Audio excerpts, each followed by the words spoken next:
કીધું કે મરવાથી કોઈ હલ છે? એ આત્મદેવ, જાઓ, તમારે ઘરે દીકરો થાય તો મહારાજ ભગવાનની દયા થઈ જાય. અને આ ઋષિમુનિ હતા ને, એને ફળ આપ્યું. જાઓ, તમારી પત્નીને ખવડાવજો. જાઓ, તમારે ત્યાં 10મા મહિને દીકરો જન્મશે. અને ઓલું ફળ લઈ અને આત્મદેવ મહારાજ ઘેરે આવ્યા. પણ સ્વભાવ પ્રમાણે ધૂંધુલી. પણ આજ આત્મદેવે કીધું, લે, આ ફળ તું ખાઈશ ને, જા, તારે ત્યાં દીકરાનો જન્મ થશે. આ સંતનો પ્રસાદ છે. નેકી ટેકી નીતિ નિયમમાં રહેજે, વ્રત જપ કરજે, જેવો માગીશ ને એવો દીકરો જન્મશે. અને આ ધૂંધુલી ફળ લઈને ઘરમાં ગઈ. એમાં એની બેનપણી આવી. ભાગવતમાં લખ્યું છે, માસીની દીકરી બેનપણી થાય. એ ધૂંધુલી, આજ કેમ આનંદમાં છો? ધૂંધુલીએ કીધું, અરે આજ મારા પતિ એક ફળ લઈ આવ્યા અને આ સંતનો પ્રસાદ છે, આ હું ખાઈશ ને એટલે મારે અહીંયા વાંજિયા મેણું ભાંગ છે, મને દીકરો જન્મ છે. બેનપણી કે ખાતી નહીં. હવે જેવી ધૂંધુલી એવી એની બેનપણી ખાતી નહીં. કે કેમ નહીં ખાવ તો મને દીકરો નહીં થાય? બેનપણીએ કીધું કે ચિંતા કરમાં, કારણ કે તું આ ફળ ખાઈશ ને તો 9 મહિના સુધી બાળકને પેટમાં રાખી શકીશ. તું 9 મહિના સુધી પરેજી રાખવી પડશે, ખાટું ખોરું ખવાશે નહીં. અને એ ધૂંધુલી, પ્રસૂતિની પીડા સહન નહીં થાય. ધૂંધુલીએ કીધું, તો મારે શું કરવું? બેનપણીએ કીધું, મારા પેટમાં બાળક છે, જન્મ થાય ને એટલે હું તને આપી દઈશ, બદલામાં થોડીક સંપત્તિ દેજે. આમ બે બેનપણીએ નક્કી કર્યું. હવે આ ફળનું શું કરવું? બેનપણીએ કીધું, ફળનો ઘા કરી દે. અને ઓલું ફળ હતું ને, કર્યો ઘા. તે ફળિયામાં ઓલી ગા બાંધી હતી ને, ફળ ગા ખાઈ ગઈ. પછી તો દિન ગણનતા માસે આતળિયા, વર્ષોના વાણા વાઈ જવા લાગ્યા. 10મા મહિને ધૂંધુલીને ત્યાં દીકરો જન્મ્યો. ગામ લોકો આનંદમાં આવી ગયા. આત્મદેવ મહારાજને આનંદ થયો. પણ આ કપટ કરી બનાવટ કરી અને 10મા મહિને દીકરો જન્મ્યો. હવે એનું નામ પાડવા બેઠા. એટલે ધૂંધુલીએ કીધું કે મહારાજ, મારા નામ ઉપરથી આવે ને એવું નામ પાડજો. કે મારું નામ ધૂંધુલી, તો મારા દીકરાનું નામ ધૂંધુકારી. ધૂંધુકારી નામ પાડ્યું. 3 મહિનાનો ધૂંધુકારી થયો. પણ બહેનું શું? ઓલી ગા બાંધી હતી ને, જે ફળ ખાઈ ગઈ હતી ને, આજ ગા વિહાણીઓ. વાછડો કે વાછડી આવે ને, પણ ગાય માતા એ દીકરો જન્મો. અરે કૌતુક થયું કે વાછડો નહીં, વાછડી નહીં, આ માનવ જેવો દીકરો ગાય માતા એ દીકરો જન્મો. અને બિલકુલ માનવ જેવો, હાથ માનવ જેવા, પગ માનવ જેવા, મોઢું માનવ જેવું. કાન હતા ને, ઈ એક ગાયના કાન જેવા હતા. ગામ લોકો બધા જોવા ચડ્યા કે દીકરો તો એની પત્નીને આવ્યો, પણ ગાય માતા એ દીકરો આપ્યો. દીકરાને ખોળામાં હુવડાવ્યો અને નામ પાડ્યું ગાયનો દીકરો. ગાયને આપણે શું કહીએ? ગૌ. કાનને શું કહીએ? કર્ણ. બોલીએ ગૌ કર્ણ મહારાજ. સમન્વય કર્યો. ગૌકર્ણ નામ પડ્યું.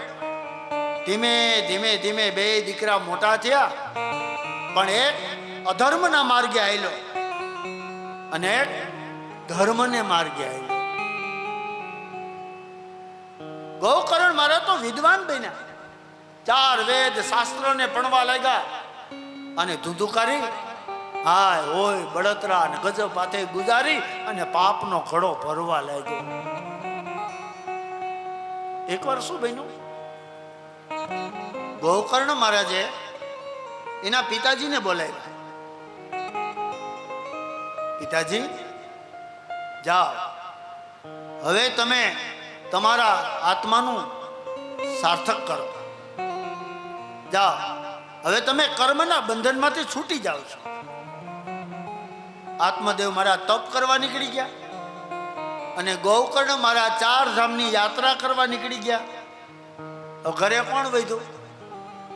ધુંધુલી ને ધુંધુકારી, બે પાપી. સમયના વાણા વાઈ ગયા. ધુંધુકારી ન કરવાના પાપ કર્યા, માંસાહારી ભોજન, મદિરા, પાન, અને પાપનો ઘડો હવે તો ધુંધુકારીનો ભરાણો. એકવાર ગણિકાઓના સ્વાંગમાં આવ્યો. 4 ગણિકાઓ લગ્ન કરવા માટેની આગ્રહ કર્યો. ગણિકાએ કીધું કે તારા ઘરમાં જેટલું ધન હોય એટલું અમને આપી દે તો અમે લગ્ન કરીએ. પોતાની માતાને પણ મારી અને ઘરમાં જેટલું ધન હતું ગણિકાઓને આપી દીધું.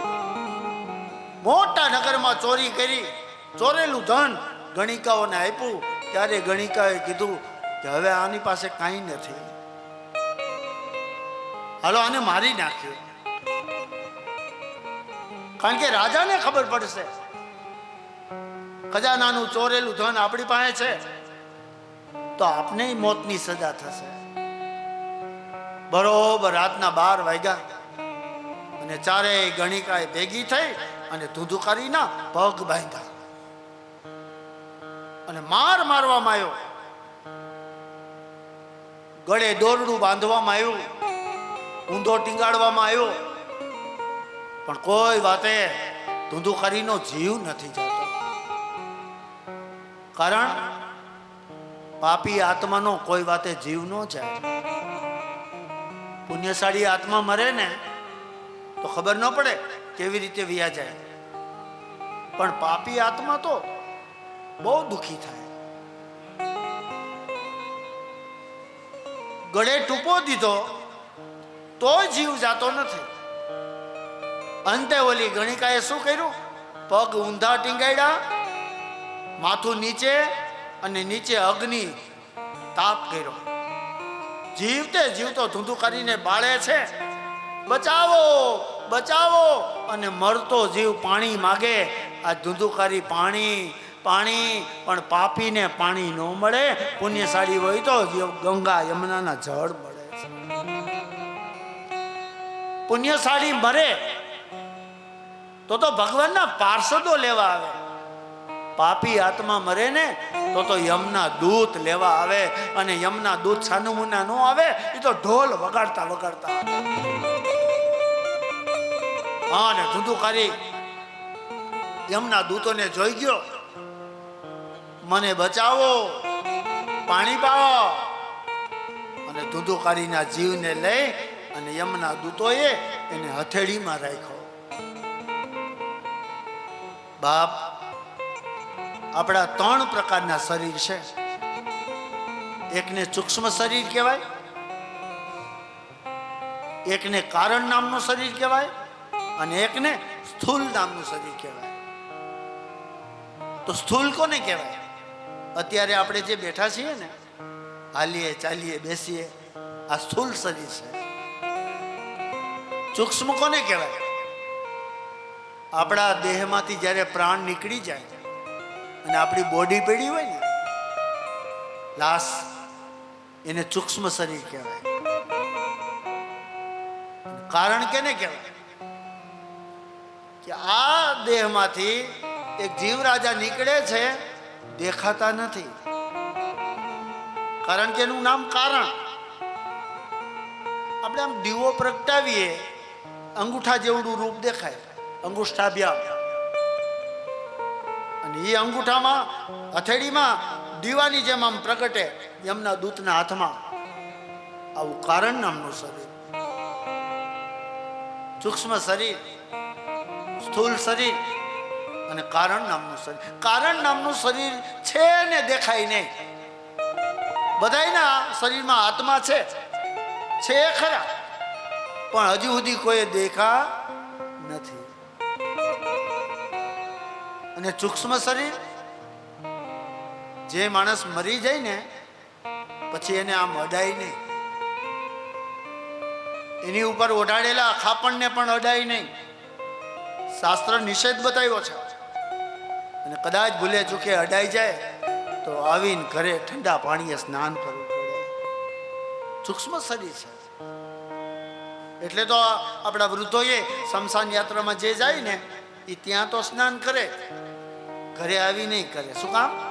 સૂક્ષ્મ શરીરને સ્પર્શ કરીને આવ્યા છે. આ ચર્ચા આપણે આગળ કરશું. પણ યમના દૂત, હા, તને નરકમાં લઈ જવો છે. અને યમના દૂતોની પાસે ધુંધુકારી એમ કહે છે કે મને પાણી પાવ, પણ પાપીને પાણી ન મળે. નરકમાં લઈ ગયા. આ બાજુ ગોકર્ણ મહારાજ 4 ધામની યાત્રા કરી અને ઘેરે આવ્યા. ગામ લોકોએ બધા સમાચાર આપ્યા અને ધુંધુકારીએ કીધું કે જેવા જેના કર્મ એવી એની ગતિ. એકવાર શું બન્યું? ગોકર્ણ મહારાજ રાત્રે સૂતા હતા. એમાં આ ધુંધુકારી પ્રેત બનીને આવ્યો. ગોકર્ણ મહારાજના જમણા પગનો અંગૂઠો પકડ્યો અને હલાવ્યો. જાગો ગોકર્ણ, જાગો. ગોકર્ણ મહારાજ જાગ્યા. કોણ છો તું? પણ દેખાતો નથી. પણ ગોકર્ણ તો વિદ્વાન હતા. અભિમંત્ર ભણી અને છાંટ્યું પાણી. ધુંધુકારીનો આત્મા સામે આવ્યો. અરે ધુંધુકારી, તું? મોટા ભાઈ, મને પાણી પાવ, મારા આત્માનું કલ્યાણ કરો. પિતૃ કોઈ દી નડતા જ નથી. નડતા હોય તો આપણે આવા કાર્ય ન કરાય. કોણ નડે? આવો કોઈ આત્મા અવગતે ગયો હોય, ઈ જેમ કે મને પાણી પાવ, મને ગૌલોકમાં લઈ જાઓ. પણ ગોકર્ણે કીધું, ધુંધુકારી, આખી જિંદગી તે ગજબ પાથે ગુજારી, કોઈ દી તે સારા કામ ન કર્યા, એટલે તારી ગતિ પિચાસપણું તને મળ્યું. પણ જા, તને મુક્તિ મળે ને એવો ઉપાય હું કરું. ગોકર્ણ મહારાજ નદીએ જઈ સરાવણું કર્યું, પિંડદાન કર્યા. ઘરે આવ્યા. પાછો રાતે પ્રગટ થયો. મોટા ભાઈ, મને પાણી પાવ, હું ધુંધુકારી. અરે ભાઈ, તારી પાછળ તો પિંડદાન કર્યા. ગોકર્ણે કીધું કઈ ભૂલ રહી ગઈ હશે, બીજી વાર ગયા. ભાગવતમાં લખ્યું છે 1-2 વાર નહીં, 99 વખત સુધી પિંડદાન કર્યા, તોય ધુંધુકારીને મુક્તિ ન મળી. બાપ, અને આપણે 2-3 વાર પિતૃ કાર્ય કરીને પછી કે થાકી જાય, કે આવતા જ નથી પણ ન આવે. ગોકર્ણ મહારાજ 99 વખત જો પિતૃ કાર્ય કરતા હોય તોય એનો આત્મા ન આવતો હોય તો હું ને તમે તો માનવ જાતમાં આવી છે. ગોકર્ણ મહારાજે સૂર્યનારાયણને યાદ કર્યા. જપા કુસુમ સંકાશ્યપ કાશ્યપે મહાદૂત્યમ તમોરી સ્વરૂપા પ્રણતોસ્મિ દિવાકર. સૂર્યનારાયણ આવ્યા અને એને રસ્તો બતાવ્યો કે હે ગોકર્ણ, તમારા ભાઈને પિંડદાન નહીં, સરાવણું નહીં, કે તમારા ભાઈ પાછળ તમે શ્રીમદ ભાગવત કરો. અને પછી તો ગોકર્ણ મહારાજ ગયાજી તીર્થમાં, પોતે તો વિદ્વાન હતા, વ્યાસપીઠ ઉપર પોતે બેઠા અને પોતાના પૂર્વજો પાછળ શ્રીમદ ભાગવત કથાનો પ્રારંભ કર્યો. બધા શ્રોતાઓ બેઠા હતા. એમાં ઓલા પ્રેત હતા ને જે, એ આકાશમાં ભમવા લાગ્યા. અમારે ક્યાં બેહું? પાપીને બેસવાની મનાઈ છે. ઓ કથામાં ગીતાજીમાં ભગવાને કીધું છે કે મારી ચર્ચા એવા વ્યક્તિ અરે ન કરવી કે જે મને ન સમજી શકે. કથામાં બેસવાની મનાઈ છે તો એના પાછળ તો આ કથા છે. તો એને બેસવા માટે ગૌકર્ણ મહારાજે લીલો વાસ મગાવ્યો અને 7 કાતડી વાળો વાસ આપણે પણ અહીંયા રાખ્યો છે. આજ આપણે પણ બધા પ્રાર્થના કરીએ કે અમારા ગોત્રનો કોઈ પણ આત્મા આવો ભટકતો હોય તો આજ આ કથાની અંદર પ્રવેશ કરે અને એના આત્માનું કલ્યાણ કરે. બાપ અવશ્ય એને હાથમાં દિવસે મુક્તિ પ્રાપ્ત થાય છે. ગોકર્ણ મહારાજે પૂર્ણાહુતિ કરી અને વાંસમાંથી એવા દિવ્ય તેજ નીકળવા લાગ્યા અને વિમાન દ્વારા ગૌલોકને પ્રાપ્ત થયા. બોલ ભાગવત ભગવાન કી જય. એવી દિવ્ય કથા શ્રીમદ ભાગવતમ અતિ પુણ્યમ આયુ આરોગ્યમ પુષ્ટિદા. પછી બીજા બેઠા હતા ને, એને પ્રશ્ન કર્યો કે ગૌકર્ણજી, અમે હાથથી બેઠા હતા, અમારું શું થયું? ગૌકર્ણે કીધું તમારે પાછી કથા કરવી પડે. કે તો આને મુક્તિ મળી, અમને કેમ નહીં? પંક્તિભેદ શું કામ? ત્યારે ગૌકર્ણે કીધું કે કથા આમાં બેઠી, તમારામાં ન બેઠી. કથા પ્રેતાત્માઓમાં બેઠી, તમારામાં ન બેઠી. એનું કારણ શું? કે પ્રેતાત્માઓ એક ધ્યાનથી કથા સાંભળી અને મારે ને તમારે બેઠા હોય અહીંયા મન કબાટમાં કે હું અહીંયા છું, ઘરે કોઈ નહીં હોય તો સારું. એને કારણે આપણે બીજી કથા કરવી પડે છે. પછી ગૌકર્ણ મહારાજે કારતક સુદ નોમથી પૂનમ સુધીની કથા મારા તમારા માટે કરી. એને કહેવાય કારતક મહિનો, અને કારતક મહિનો પણ પિતૃ મહિનો જાહેર કરવામાં આવ્યો. ભાદ્રપદ સુખદેવજી મહારાજે પરીક્ષિત રાજાને કથા બતાવી. આ ભાદરવાને પણ પિતૃ મહિનો કહેવાય.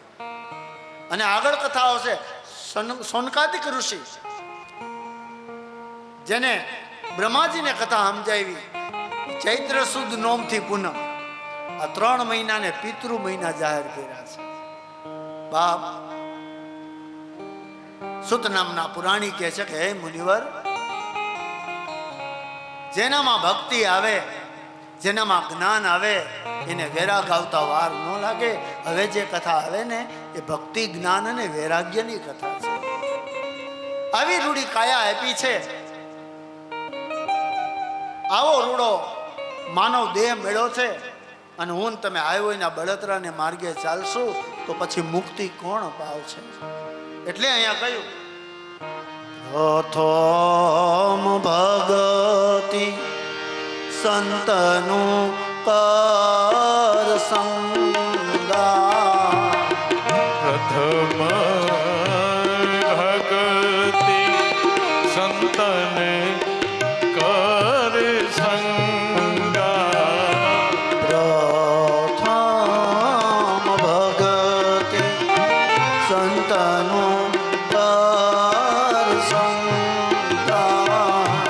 પ્રથમ ભક્તિ સંતન કર સંગા. દૂસરી રતિ મમ કથા પ્રસંગા. એ તું શરીરતી મમ કથા પ્રસંગા. પ્રથમ ભગતિ સંતનું કર સંગા.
આવતીકાલે ભાગવતની રચના વેદ વ્યાસજી મહારાજ કરશે અને ભાગવતની અંદર પહેલી જ કથા મહાભારતની આવશે. કારણ કે તમે શિવ પુરાણ, સ્કંદ પુરાણ, પદ્મ પુરાણ, નારાયણ પુરાણ, ગરુડ પુરાણ, કોઈ પણ પુરાણ સાંભળો, પહેલી કથા તો મહાભારત જ આવશે. કારણ કે દુઃખની કથા પછી સુખની કથા, છાયાની કથા પછી તડકાની કથા. મહાભારતની રચના વેદ વ્યાસજી કરશે અને ગણપતિ દાદા એને આ કથાને ઉલ્લેખ કરશે, એને લખશે. આજે જે આપણે અહીંયા મહોત્સવ ચાલી રહ્યો છે આ 10 દિવસ ગણપતિ દાદાનો, એનું કારણ જ એ છે કે દાદાએ 10 દિવસ સુધી આ ગ્રંથને લખ્યો છે અને અંતે દાદાને જલની અંદર રાખવામાં આવ્યા છે. આપણે પૂર્ણાહુતિમાં દાદાનું વિસર્જન પણ એટલે જ કરીએ છીએ. તો આવો આજની કથાને અહીંયા ભગવાનના ચરણોમાં અર્પણ કરીએ. સવારે 8 વાગ્યે પૂજા ચાલુ થશે. પરિવારના ભાઈઓ ખાસ ધ્યાન દે, 9 વાગ્યા સુધી પૂજા હાલશે. 9:15 વાગ્યે કથાનો પ્રારંભ થશે. 12 વાગ્યા સુધી આપણી કથા ચાલશે. બપોરે 3:30 કલાકે આપણે કથાનો પ્રારંભ કરશું. 6:30 કે 7 વાગ્યા સુધી આપણી કથા આપણો ક્રમ રહેશે. તો આવો મોરજરિયા પરિવારના ભાઈઓ બહેનો આરતી માટે આવી જાય.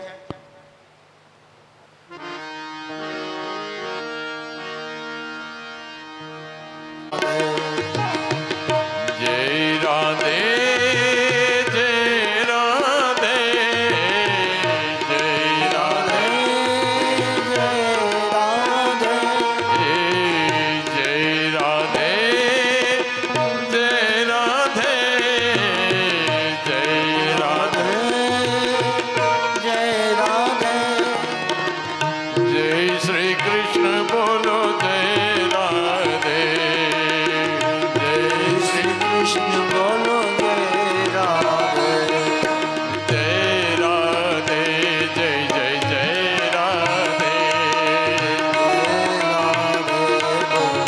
જય રાધે જય રાધે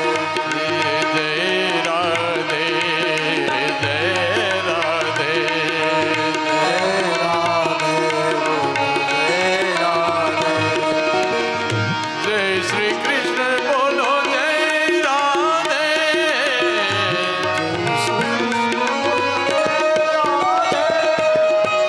જય શ્રી કૃષ્ણ બોલો જય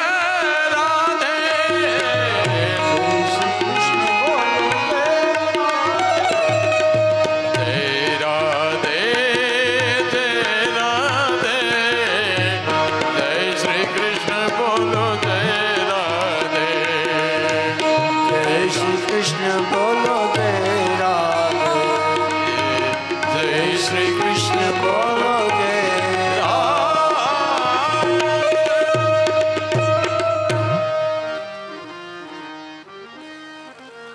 આરાર્તિકમ પ્રજ્વાલ્ય આરતી સુણી હરિયાવિયા સુણીને ઘંટા રવનાદ દીપ ધૂપ ને આરતી સુણો ને દ્વારિકાધીશ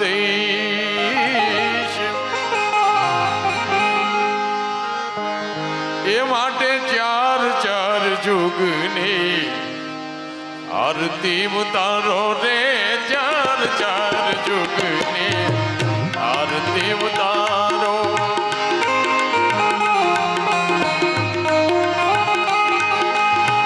આસો પાલવના તોરણ બધાવો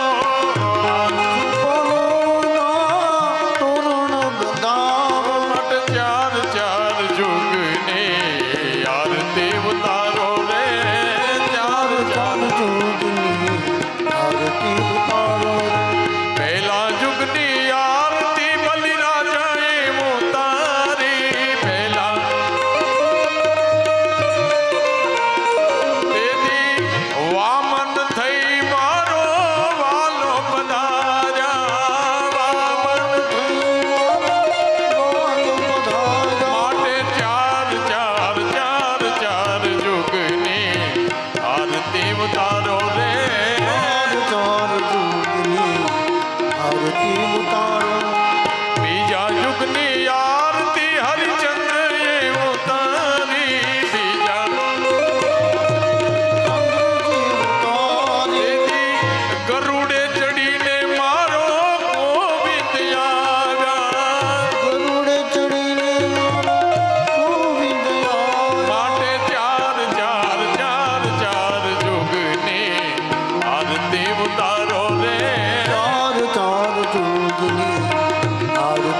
બોલે ભાગવત ભગવાન કી રામચંદ્ર ભગવાન કી દ્વારિકાધીશ કી રણછોડ રાય શ્યામ સુંદરી અમને વલ્લભા ઓમ નમઃ પાર્વતી પતયે હર હર મહાદેવ.